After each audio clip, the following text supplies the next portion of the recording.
புத்தகம் 3 தெய்வீக தாயின் புத்தகம். காண்டோ 2 தெய்வீக தாயின் வழிபாடு பக்கம் 314. வெள்ளை ஆன்மீக ஊற்றுகளிலிருந்து எரியும் காதல். அறியாமையின் ஆழத்தின் துக்கத்தை நீக்கியது. துன்பம் அவளுடைய அழியாத புன்னகையில் தொலைந்தது.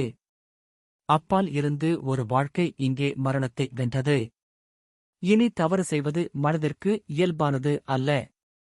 எல்லாம் ஒளியும் அன்பும் இருக்குமிடத்தில் தவறு வர முடியாது. உருவமற்றவர்களும் உருவம் பெற்றவர்களும் அவளில் இணைந்தனர். ஒரு பார்வையால் மகத்துவம் மிஞ்சியது. ஒரு முகம் நெரிசலான எல்லையற்றதை வெளிப்படுத்தியது. அவளுடைய மூட்டுகளில் விவரிக்க முடியாத அவதாரம் குருட்டு உலக சக்திகள் தேடும் எல்லையற்ற மகிழ்ச்சி. அவளுடைய அழகு உடல் பேரின்பக் கடல்களை நிலாக் செய்தது. தலையில் அவள் பிறப்பு மற்றும் உழைப்பு மற்றும் விதியின் நிற்கிறாள். அவற்றின் மெதுவான சுற்றில் சுழற்சிகள் அவளுடைய அழைப்பிற்கு திரும்புகின்றன. அவளுடைய கைகள் மட்டுமே காலத்தின் திராகன் தளத்தை மாற்ற முடியும். இரவு மறைக்கும் மர்மம் அவளுடையது. ஆவியின் ரசவாத ஆற்றல் அவளுடையது. அவள் தங்கப்பாலம், அற்புதமான நெருப்பு. தெரியாதவற்றின் ஒளிரும் இதயம் அவள். கடவுளின் ஆழத்தில் அமைதியின் சக்தி. அவளே சக்தி, தவிர்க்க முடியாத வார்த்தை. நம் கடினமான ஏற்றத்தின் காந்தம். நம் எல்லா சூரியன்களையும் நாம் தூண்டும் சூரியன். உணரப்படாத பரந்த இடங்களிலிருந்து சாய்ந்த ஒளி. சாத்தியமற்றவற்றிலிருந்து அழைக்கும் மகிழ்ச்சி. இதுவரை இறங்காத அனைத்தின் வலிமை. வாழ்க்கையின் வலிமிகுந்த துடிப்பை தன் கால்களால் குணப்படுத்தவும், மனிதனின் மங்கலான ஆன்மாவின் முத்திரைகளை உடைக்கவும், மூடிய இதயத்தில் தன் நெருப்பை மூட்டவும். இயற்கை அனைத்தும் ஊமையாக அவளை மட்டுமே அழைக்கிறது. இங்கே எல்லாம் ஒரு நாள் அவளுடைய இனிமையின் வீடாக இருக்கும். எல்லா முரண்பாடுகளும் அவளுடைய இணக்கத்தை தயாரிக்கின்றன. அவளை நோக்கி நம் அறிவு ஏறுகிறது, நம் ஆர்வம் தடுமாறுகிறது. அவளுடைய அற்புதமான பேரானந்தத்தில் நாம் வசிப்போம். அவளுடைய பிடி நம் வலியை பரவசப்படுத்தும். நம் சுயம் அவள் மூலம் அனைவருடனும் ஒரு சுயமாக இருக்கும். புத்தகம் 3 தெய்வீக தாயின் புத்தகம். காண்டோ 2 தெய்வீக தாயின் வழிபாடு பக்கம் 315.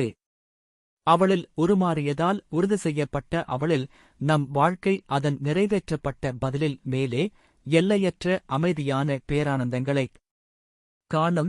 கீழே தெய்வீக அரவணைப்பின் அதிசயத்தைக் காணும். இது கடவுளின் இடி மின்னல் என்று அழைக்கப்படுகிறது. நித்திய விஷயங்களின் பேரானந்தம் அவரது உறுப்புகளை நிரப்பியது. அவரது மயக்கமடைந்து உணர்வில் ஆச்சரியம் விழுந்தது. அவரது ஆவி அவளுடைய சகிப்புத்தன்மையற்ற சுடரில் சிக்கியது. பார்த்தவுடன் அவரது இதயம் அவளை மட்டுமே ஒப்புக்கொண்டது. எல்லையற்ற பேரானந்தத்தின் பசி மட்டுமே எஞ்சியிருந்தது. அவளில் உள்ள அனைத்து நோக்கங்களும் இழக்கப்பட்டன. பின்னர் அவளில் காணப்பட்டன. அவரது அடித்தளம் ஒரு சுட்டிக்காட்டும் கோபுரத்தில் சேகரிக்கப்பட்டது. இது முடிவில்லா காலத்திற்குள் போடப்பட்ட விதை. ஒரு வார்த்தை பேசப்படுகிறது அல்லது ஒரு ஒளி காட்டப்படுகிறது. ஒரு கணம் பார்க்கிறது. யுகங்கள் வெளிப்படுத்த உழைக்கின்றன. கால் மற்றவற்றிலிருந்து பிரகாசமாக வெளிப்பட்டது. உலகங்கள் குதித்தன. ஒரு நித்திய தருணம்தான் ஆண்டுகளின் காரணம். அவர் செய்ததெல்லாம் ஒரு களத்தை தயாரிப்பதுதான். அவரது சிறிய தொடக்கங்கள் ஒரு மகத்தான முடிவைக் கேட்டன. ஏனென்றால் அவர் இருந்த அனைத்தும் இப்போது புதிதாக வடிவமைக்கப்பட வேண்டும். அவளுடைய மகிழ்ச்சியை, அவரது வாழ்க்கை வீட்டில் அவளுடைய அழகையும் மகத்துவத்தையும் நிலைநிறுத்த. ஆனால் இப்போது அவரது இருப்பு மிகவும் பரந்ததாக இருந்தது. அவரது இதயத்தின் தேவை அளவிட முடியாத அளவுக்கு வளர்ந்தது. அவரது ஒற்றை சுதந்திரத்தை பூர்த்தி செய்ய முடியவில்லை. அவரது ஒளி, அவரது பேரின்பம். அவர் பூமியையும் மனிதர்களையும் கேட்டார். ஆனால் மனித சக்தியும் மனித அன்பும் வீண். பூமியின் அறியாமை மற்றும் மரண முத்திரையை உடைக்க அவரது இயற்கையின் வலிமை இப்போது ஒரு குழந்தையின் பிடியாக தோன்றியது. நீட்டிய கைகளால் கைப்பற்ற முடியாத அளவுக்கு சொர்க்கம் மிக உயரமானது. இந்த ஒளி போராட்டத்தினாலோ அல்லது சிந்தனையினாலோ வரவில்லை. மனதின் அமைதியில் ஆழ்நிலை செயல்படுகிறது. அமைதியான இதயம் சொல்லப்படாத வார்த்தையை கேட்கிறது. பரந்த சரணடைதல் மட்டுமே அவரது ஒரே பலம். உயரங்களில் வாழும் ஒரு சக்தி செயல்பட வேண்டும். புத்தகம் 3 தெய்வீக தாயின் புத்தகம். காண்டோ 2 தெய்வீக தாயின் வழிபாடு பக்கம் 316. வாழ்க்கையின் மூடிய அறைக்குள் அழியாதவரின் காற்றைக் கொண்டு வாருங்கள். எல்லையற்றதை எல்லையற்றதன்மையால் நிரப்புங்கள். மறுப்பவை அனைத்தும் கிழித்தெறியப்பட்டு கொல்லப்பட வேண்டும்.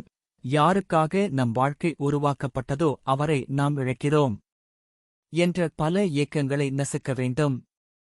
இப்போது மற்ற கூற்றுகள் அவனில் தங்கள் கூக்குரலை அடக்கிவிட்டன.